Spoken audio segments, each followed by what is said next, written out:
इथं आंदोलनासाठी थाळी लावून वाजत बसलेला कशासाठी बसलेला? माझे मालक विजयकुमार केरबा कांबळे हे आज 4था दिवस आहे उपोषणला बसलेले आहेत. आमरण उपोषण आहे त्यांचं. आज 4 दिवस झालं बसलेले आहेत, तरी कोणताही न्यायाधीश त्यांच्याकडे लक्ष देत नाही. माझे मालक बीपी शुगर आहे, त्यांना जरी काही झालं तर मी आणि माझे लेकरं कोणाच्या जीवावर जगायचं? आणि त्यांना आई नाही, वडील नाही, मला सुद्धा आई नाही, आम्हाला बघणारे कुणीच नाहीत. मला न्याय भेटल्याशिवाय मी इथून उठणारच नाही, एवढीच माझी शासनाला विनंती आहे. जय भीम एवढं सांगू शकते, दुसरं काही सांगू शकत नाही. माझी विनंती शासनाला एवढीच आहे, मी दुसरं काही बोलू शकत नाही, दुसरं काही सांगू शकत नाही. माझ्या माया बहिणी माझ्या सोबत आहेत. आज मी कोणालाही घाबरणार नाही आणि कोणालाही भिणार नाही. माझ्या मालकाला न्याय भेटल्याशिवाय मी इथून उठणारच न्यायाधीशाला एकच सांगू शकते की माझ्या मालकाला न्याय मिळाला नसला तर मी आणि माझे लेकर आणि माझ्या 6 नंदा इथंच काही येऊन त्यांच्यासोबत आम्ही इथंच जीवदान द्यायला तयार आहोत.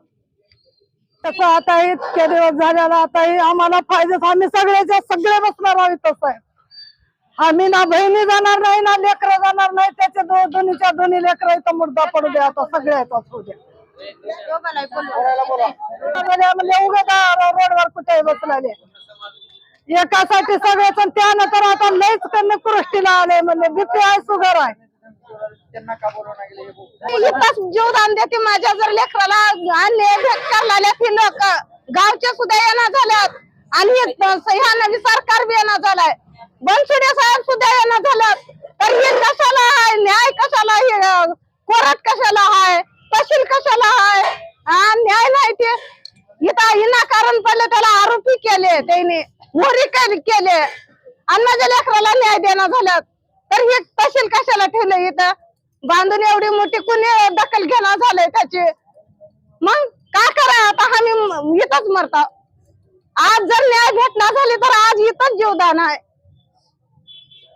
माझे पप्पा 4 दिवस झाले उपोषणाला बसले आहेत. कोणताही न्यायाधीश त्यांच्या जवळ जाऊन काही भेट दिला नाही आणि त्यांना बीपी शुगर आहे. माझ्या जर पप्पाला काही झालं असेल तर मी इथंच न्यायाधीश समोर जीवदान करणार आहे.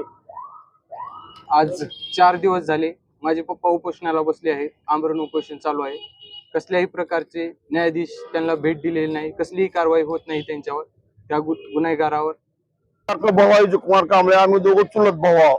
त्यांनी इलेक्शनला थांबलं होतं, पण हे मान्य आहे की त्यांनी टीका कशा केले, का केले हे आम्हाला त्यांना धरून त्यांना दाखल करायचं आणि जे गुन्हा आहे त्यांना द्यायचं. त्यांनी गुन्हा केले की ह्यानं कुठं कब्जा केले आणि कुठं दारू विकले, ह्याने बैठल्यात का, कुणाच्या गिलासामध्ये दारू ओतले का हे बैठल्यात काय, ह्याने त्यांना दाखवावं. कुठं कब्जा केलं ते ह्यांना दाखवावं आणि कुठं अट्रॉसिटी केले, कुणावर केले आणि ती भीती इथून दाखवावं. आणि मग हे जे काय आहे ते पुढचं आणि बघून मग ह्याला जे आहे ते सांगून त्याला धरून तुम्ही काय आहे ते तुम्ही कुठे केले का नाही दाखवा म्हणून हे त्यांना विचारावं. एवढंच आमचं प्रश्न नाही की त्याचं दुसरं काहीच नाही. ह्यांना थांबले पडलं, पण हे जे गुन्हा जे दाखल केला तर मारहाण जे करल्यात ह्याच्या जर पुढे जर ह्याच्यावर जर काय अन्याय जर झाला, जर मारहाण जर झाला तर मी सगळं ते येऊन थांबणार. बघा माझ्या भावाला का झालं म्हणून का नाही ते विचारणार. ह्याचा जबाबदारी हे पोलीस ठाणा आणि हे काय आहे ते इमारत हे सगळंच राहील, सगळं प्रशासन राहील.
हे आंदोलन हे जसं न्याय मिळासाठी विजू कांबळे का बहुला म्हणून आता तुम्ही इथं तहसीलमध्ये आळवा आलो. हा तहसीलमध्ये आम्हाला न्याय भेटण्यासाठी आम्ही इथं आलो.